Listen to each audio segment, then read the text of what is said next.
नमस्कार, हम रिंकू तिवारी दुबई से। स्वागत बा आप सबके हमारे चैनल पे।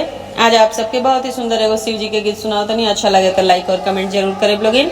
और अगर चैनल के सब्सक्राइब नहीं कैले तो कृपया आप सब चैनल के सब्सक्राइब करें कि जब भी हम गाना अपलोड करें तो सबसे पहले नोटिफिकेशन आप सबके मिले। पजराही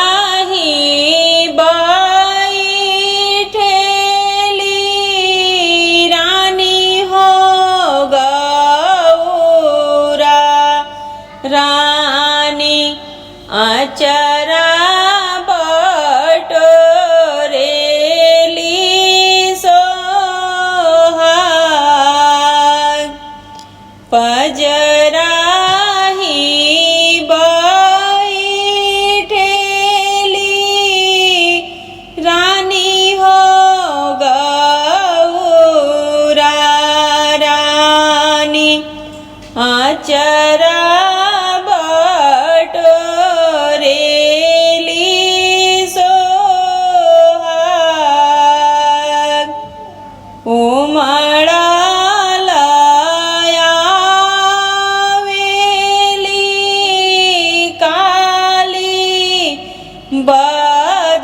बदरिया पड़े लगले बड़े बड़े बूंद।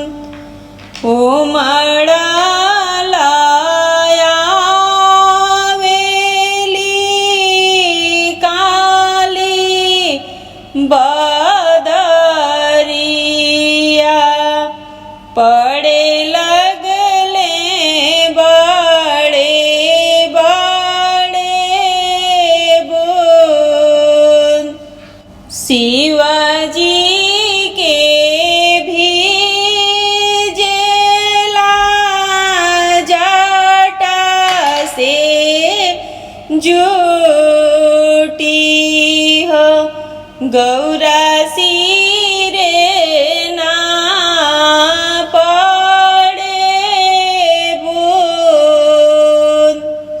शिवाजी के भी जेला जटा से जुटी हो गौरा सिरे ना पड़े बूंद।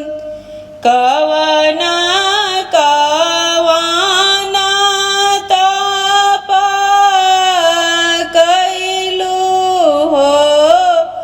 गौरा तोहरा सिरे ना पड़े बूंद। कवना कवना तप कैलू हो गौरा तोहरा सिरे ना पड़े बूंद। भूखल रहनी एकादशी द्वादशी हो विधि से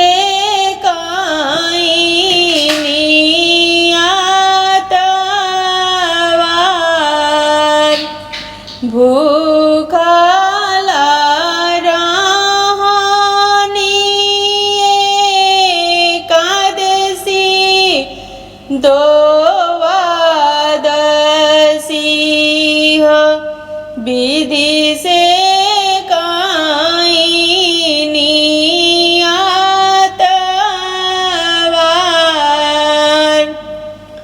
भयने बोलाई के आदर हम कईनी हो ओही सिरे ना